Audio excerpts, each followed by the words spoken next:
ചിലപ്പോഴെല്ലാം ഒന്നാം പ്രാവശ്യം, രണ്ടാം പ്രാവശ്യം, മൂന്നാം പ്രാവശ്യം വിളിച്ചാൽ പോലും സ്റ്റേജിൽ പെർഫോം ചെയ്യാൻ വേണ്ടി വരാറില്ല. അനുപരമായി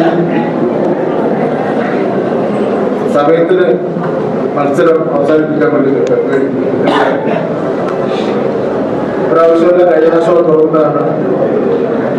first column, second column, third column വിളിച്ച് ഹാജരായാലും ആ വിദ്യാർത്ഥിയെ ആ മത്സരത്തെ ക്യാൻസലാക്കി അടുത്ത കുട്ടിയെ വിളിക്കുന്ന നിലപാട് സ്വീകരിക്കുന്നത്.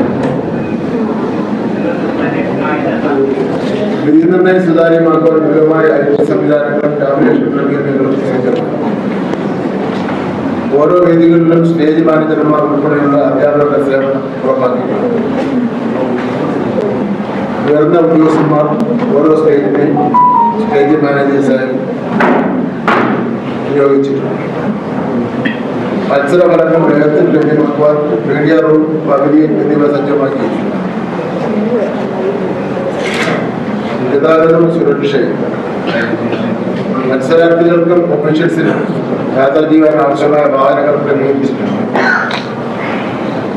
ഓട്ടോറിക്ഷ, അതുപോലെ തന്നെ ടാക്സി യൂണിയൻ യോഗം ചേർന്നു. പോലീസ് പ്രത്യേക യോഗങ്ങൾ ചേർത്തിട്ടുണ്ട്. ദിവാൻ പോലീസ് പറയും അവർ മേളയുമായി പൂർണ്ണമായി സഹകരിക്കാൻ വേണ്ടി തീരുമാനിച്ചിട്ടുണ്ട്.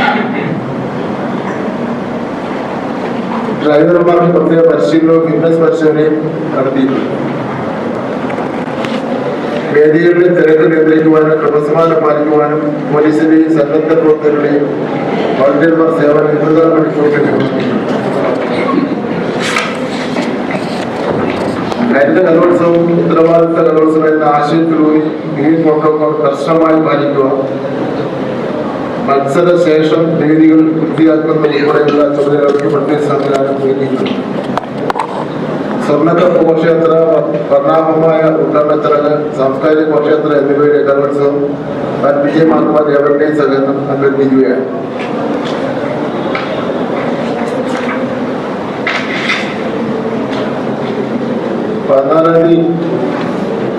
വൈകുന്നേരം ഉദ്ഘാടന ചടങ്ങ് നടക്കും. വൈകുന്നേരം 4:30.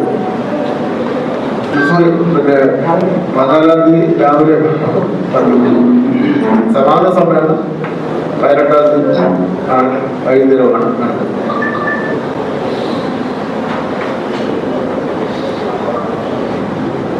ഉത്തരവാദിത്ത കലോത്സവം തുടർ വിദ്യാഭ്യാസ പദ്ധതികൾ.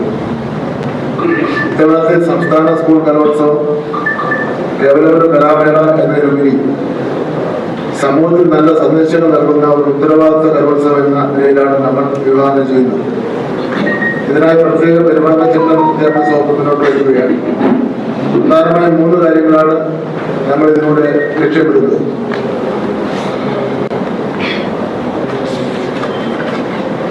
ഉത്തരവാദിത്ത ഉപഭോഗം, ഉത്തരവാദിത്ത ഭക്ഷണശീലം, ഉത്തരവാദിത്ത മത്സരം.